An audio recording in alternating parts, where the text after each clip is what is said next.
হ্যাঁ জি sir.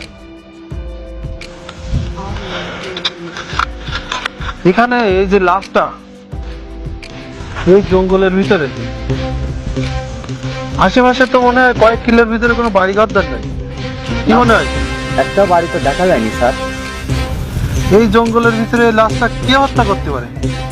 Sir আমার যা ধারণা মনে হয় এই লোকটা রক্ত বমি করেছে। এই দেখেন সারা গায়ে কিন্তু রক্ত। আরে গাধা, তোমার কি এই মনে হচ্ছে এ যদি রক্ত বমি করেই মারা যাবে তাহলে ওর ওই গলায় কিসের দাগ? ভালো করে দেখো তো।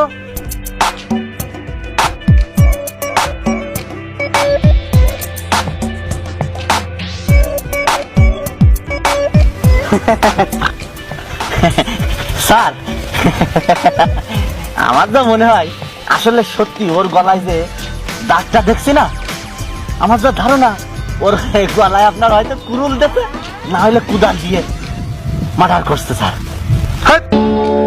কেউ কোনোদিন কারণ কুদাল দিয়ে কুরুল দিয়ে গলায় কোপ মারে? তুমি ভালো করে দেখো, ওর আমার মনে হচ্ছে রামদা অথবা চাপাতি দিয়ে ওর গলায় পোজ দেওয়া হয়েছে। ভালো করে দেখো।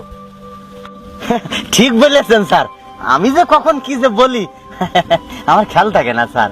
শোনো, আশেপাশে ভালো করে খুঁজে দেখো, নিশ্চয়ই এই হত্যাকাণ্ডের সাথে জড়িত যে দা অথবা চাপাতি আশেপাশে কোথাও আছে। ভালো করে খোঁজো তুমি। জি স্যার। খোঁজো এদিকে, আর আমি এদিকে একটু দেখি।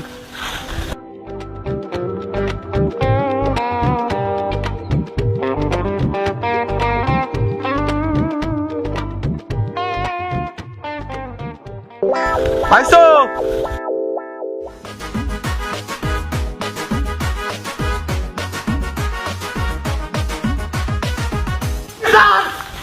জি স্যার।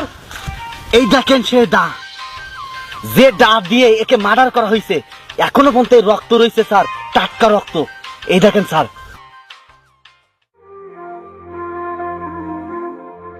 Very sad.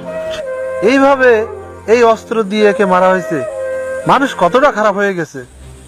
স্যার মানুষ আর মানুষ নেই, এই দা দিয়ে ওনাকে কিভাবে হত্যা করলো, মানুষের একটু কি দয়া মায়া হলো না স্যার? এইভাবে মানুষ কি কখনো মার্ডার করতে পারে স্যার? তুমি আছো দয়া মায়া নিয়ে। আরে এখন বর্তমান যুগ জামানা কি তুমি জানো? সামান্য স্বার্থের জন্য একজন মানুষ মানুষকে হত্যা করছে, সামান্য কিছু টাকা পয়সার জন্য।